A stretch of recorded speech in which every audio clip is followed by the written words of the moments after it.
Saudara, usai ditetapkan sebagai tersangka dalam kasus penodaan agama, pimpinan Pondok Pesantren Al Zaitun Panji Gumilang dititipkan di rumah tahanan Bareskrim Polri.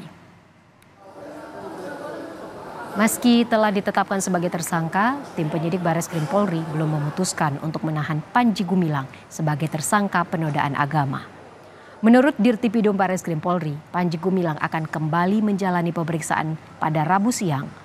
Setelah sebelumnya, pemeriksaan terhadap Panji dihentikan, sementara pada Rabu dini hari tadi.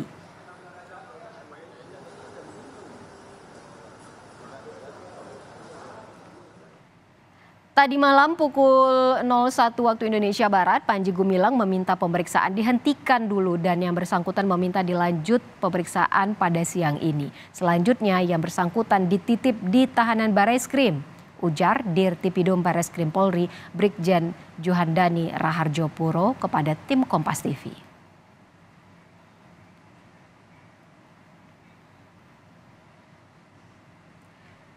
Sudah lebih dari 12 jam Panji Gumilang diperiksa polisi. Untuk informasi lebih lengkapnya akan disampaikan jurnalis Kompas TV Tifal Solesa. Tifal, setelah ditetapkan sebagai tersangka, apakah Panji Gumilang langsung ditahan? Sempat awalnya kami terima kabar bahwa Panji ini dititipkan sementara untuk jeda pemeriksaan di Rutan Bareskrim Polri. Belum lama ini kabar terbarunya Panji sudah resmi menjalani masa penahanan. Konfirmasi ini kami terima siang tadi melalui Kepala Biro Penerangan Masyarakat Divisi Humas Mabes Polri Brigjen Ahmad Ramadan kepada wartawan lewat rilis resminya.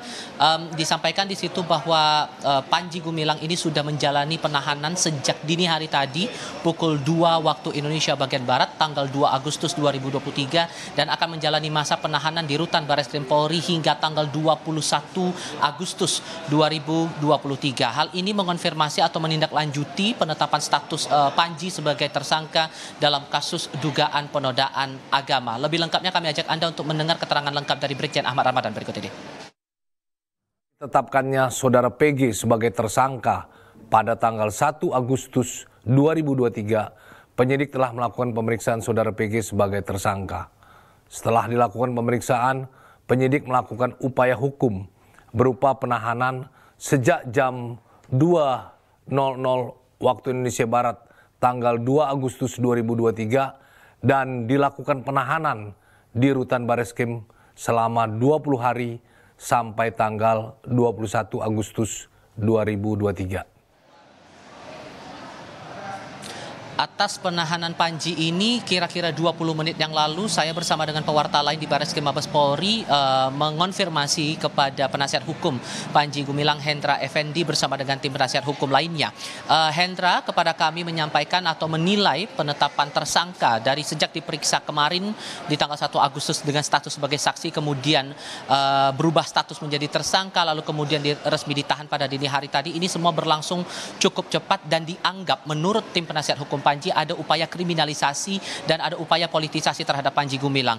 Tapi di sisi lain, Hendra mengaku akan terus mengikuti proses hukum yang berjalan, akan menghormati setiap proses penyidikan yang terus dijalankan oleh Direktorat Tindak Pidana Umum Bareskrim Polri. Apakah kemudian akan ada langkah hukum lain yang coba diupayakan oleh Panji Gumilang sehubungan dengan statusnya dan penahanannya di Bareskrim Polri? Hendra menyampaikan bahwa upaya itu akan coba didiskusikan dan mungkin saja akan dilakukan.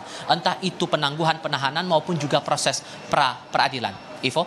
Panji Gumilang kembali diperiksa sebagai tersangka penodaan agama. Tifal, apa yang ingin digali tim penyidik dari keterangan Panji Gumilang ini?